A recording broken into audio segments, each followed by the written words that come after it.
So I don't think you can overplan a journey. You start something because you have an idea, you love it, and then you write it and see where it goes.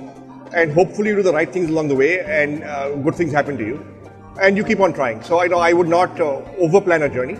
I would not set a goal of 5 years, 10 years, 15 years. I would say this looks interesting, let's try it.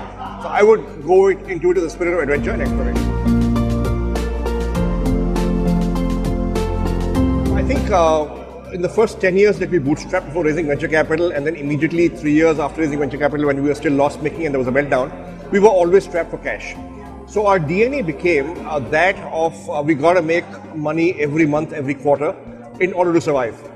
Now, of course, with more resources at our disposal, having been an entrepreneur 20 years, having had experience in the internet for 15 years, what we have decided is that we will back early stage companies, which will make a loss initially, simply because perhaps we now are in a better position to see where they could be headed and perhaps predict the future. So we don't get excited by areas, we get excited by entrepreneurs and specific ideas. And we do a bottom-up kind of thing rather than a top-down. So we don't identify an area and say we've got to invest here. We meet lots and lots of entrepreneurs and look at many companies' business plans and see what looks interesting. And we don't try and force-fit something into an area and say this is of our interest, not of our interest. We are always open to doing what's best for the companies we invest in.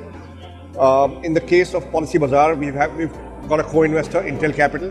We may do a co-investment in one or other companies.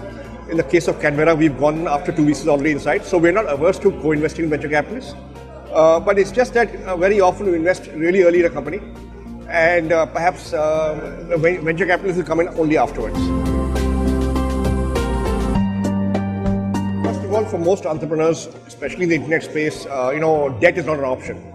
And if you're a loss-making company, which you probably will be initially, and you need to raise capital, you need risk capital. And typically risk capital will be friends and family, angel networks, or venture capitalists, depending on what size of money you want to raise.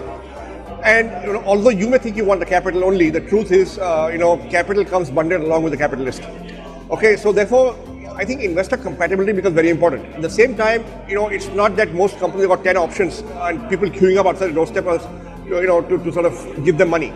So I guess it's a game of understanding what the investor's needs are, what his his expectations are. It's understanding what your plans and expectations are, and whether there's a possible synergy to be had there. So having said that, I'd only say raise money if you need it, raise money if it's available, and raise money from people whom you can work with. I think Me Too is a challenge. Me Too companies generally have an uphill climb. Companies have to innovate, they have to differentiate.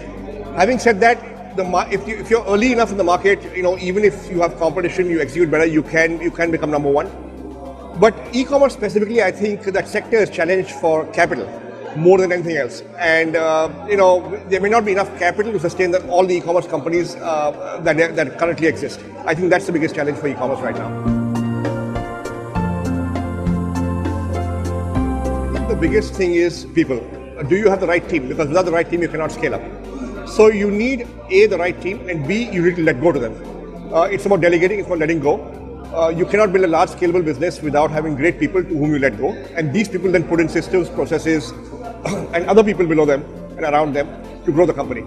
And second is, you got to understand from the market aspect, will the market give you scale? If the market is not going to give you scale, no matter how hard you try, you cannot build a scaled up company.